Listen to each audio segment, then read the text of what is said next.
Halo, selamat datang kembali. Kita sekarang masuk ke materi ke-8 dari pengantar BIPA. Kali ini kita bakal kupas tuntas salah satu hal yang paling penting dalam belajar bahasa, yaitu keterampilan berbicara. Kenapa?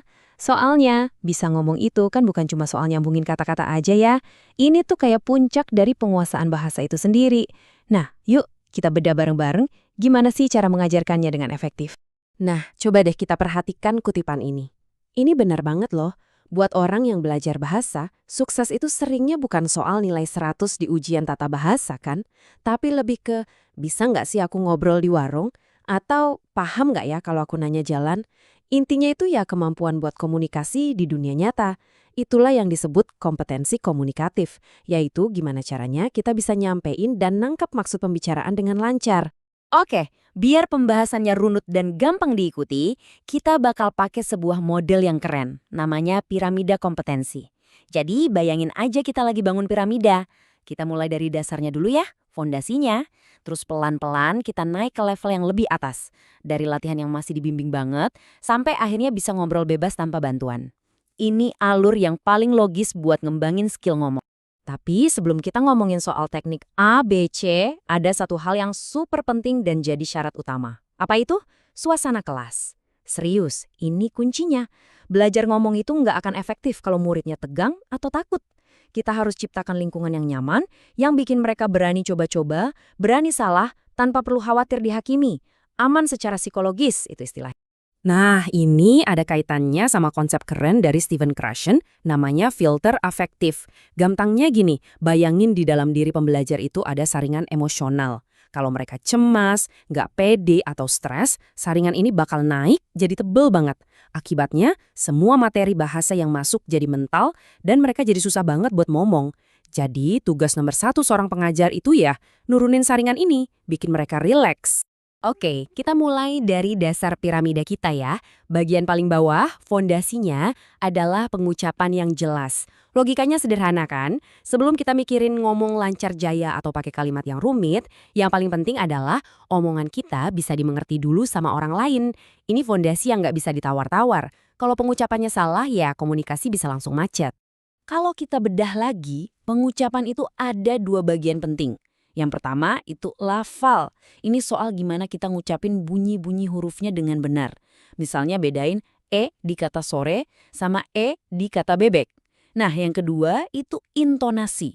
Ini soal nada kalimatnya. Naik turunnya suara kita. Ini penting banget loh. Soalnya intonasi bisa bedain antara kalimat tanya, kamu mau makan? Sama kalimat pernyataan, kamu mau makan? Bahkan bisa nunjukin kita lagi sarkas atau serius. Lihat deh tabel ini.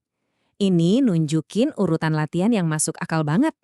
Kita mulai dari yang paling ringan, yaitu pengulangan core. Jadi semua niruin guru bareng-bareng. Nggak ada tekanan kan karena rame-rame. Terus naik level ke membaca nyaring. Biasanya berpasangan baca dialog. Lanjut lagi ke permainan bunyi. Ini buat ngelatih bedain bunyi yang mirip, kayak P sama F. Dan puncaknya, perekaman diri. Murid merekam suaranya sendiri, terus dengerin lagi.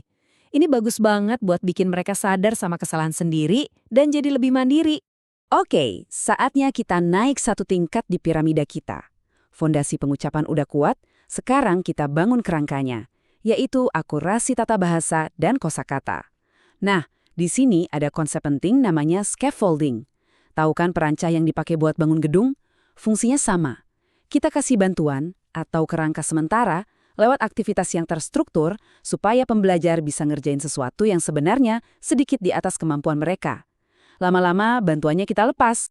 Nah, slide ini nunjukin 2 kutub dalam belajar ngomong. Di satu sisi ada akurasi. Fokusnya di sini adalah ngomong dengan benar. Tata bahasanya pas, lafalnya tepat. Di sisi lain ada kefasihan atau kelancaran. Di sini yang penting pesannya nyampe, ngomongnya ngalir. Pengajar yang jago itu nggak milih salah satu, tapi dia tahu kapan harus fokus ke akurasi, biasanya di awal-awal, dan kapan harus mulai dorong muridnya buat lebih fokus ke kelancaran seiring mereka makin jago. Contoh paling klasik dari scaffolding ya ini, bermain peran atau role play. Misalnya skenarionya belanja di pasar. Guru kasih dulu konteksnya, kasih kosakata kunci kayak berapa harganya, boleh kurang bu. Terus murid latihan berpasangan.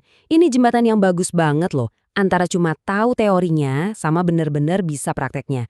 Dari tahu tentang bahasa, jadi bisa pakai bahasa. Sama juga nih kayak wawancara. Ini juga latihan yang terstruktur. Dalam satu aktivitas, mereka latihan banyak hal sekaligus loh. Latihan bikin pertanyaan, latihan dengerin jawaban temennya baik-baik, terus latihan ngomong buat ngerespons. Udah gitu, pas bagian laporan, mereka juga latihan buat nyimpulin informasi dan ceritain lagi ke kelas. Komplit banget kan? Dan kita sampai di puncak piramida. Di sini, kita ngomongin soal kefasihan. Latihannya udah nggak kaku lagi, lebih bebas. Fokus kita udah geser, bukan lagi soal bener atau salah tata bahasanya, tapi lebih ke pesannya nyampe atau enggak. Tujuannya adalah biar pembelajar bisa pakai bahasa secara spontan dan luas, buat ngobrol beneran. Nah, salah satu aktivitas spontan yang keren banget buat level mahir adalah debat. Wah, ini sih bukan cuma latihan ngomong biasa, ini latihan yang nguras otak. Mereka dituntut buat mikir cepet, nyusun argumen yang logis, terus nanggepin argumen lawan saat itu juga. Bener-bener latihan berpikir tingkat tinggi. Tapi biar nggak chaos, debat juga perlu aturan main ya. Guru kasih topiknya, kelas dibagi jadi tim pro dan kontra, terus dikasih waktu buat persiapan. Itu kerangkanya. Pas debatnya berlangsung, nah disitulah spontanitasnya keluar. Dan yang nggak kalah penting, setelah debat selesai, ada sesi refleksi. Kita bahas bareng-bareng. Bukan cuma argumennya, tapi juga cara mereka ngomong, pilihan katanya, strateginya gimana. Seru kan? Kalau debat itu kan kesannya kompetitif ya, ada menang kalah. Nah, ada pilihan lain yang lebih kolaboratif, yaitu diskusi kelompok. Di sini, murid belajar buat saling melengkapi, saling nanya kalau nggak ngerti. Itu namanya negosiasi makna. Terus juga belajar gantian ngomong-ngomong. Mereka bareng-bareng coba pahamin satu topik. Peran guru di sini juga berubah, dari yang tadinya ngajarin, jadi lebih kayak wasit atau fasilitator aja. Terus gimana dong sama murid yang pemalu atau gampang cemas? Masa iya disuruh langsung debat? Tentu enggak. Nah, ada triknya buat nurunin filter afektif mereka. Coba deh pakai drama atau bahkan sandiwara boneka. Kenapa ini efektif? Karena mereka bisa sembunyi di balik karakter. Jadi yang ngomong itu bukan saya, tapi si karakter ini. Rasa takut salahnya jadi berkurang dan mereka jadi lebih berani buat ngomong. Pada akhirnya, semua langkah yang kita bahas di piramida tadi, dari fondasi sampai puncak, semuanya mengerucut ke satu tujuan. Tujuan utamanya bukan cuma bikin orang bisa ngomong lancar, tapi bikin mereka jadi pembicara yang percaya diri.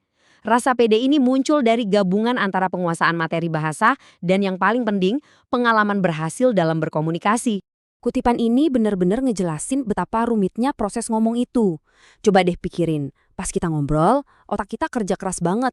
Kita harus manggil kosakata, nyusun kalimat yang benar, ngucapinnya dengan pas, sambil dengerin lawan bicara, dan mikirin mau jawab apa selanjutnya. Semuanya terjadi dalam hitungan detik. Makanya, ngomong itu dibilang keterampilan bahasa yang paling kompleks dan paling menuntut. Jadi, apa aja poin-poin penting yang bisa kita bawa pulang? Ada 4 nih. Pertama, mulai dari fondasi, yaitu pengucapan yang mantap. Kedua, pakai perancah atau scaffolding buat bangun akurasi. Ketiga, jangan lupa pindah secara bertahap ke latihan yang fokus ke kelancaran.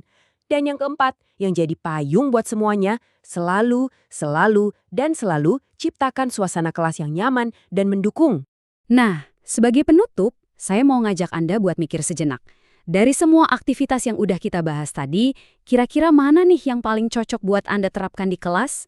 Dan yang lebih penting lagi, gimana caranya Anda bakal ngemodifikasi aktivitas itu supaya pas banget sama kebutuhan dan level murid-murid Anda? Coba direnungkan ya. Oke, sekian dulu pembahasan kita kali ini.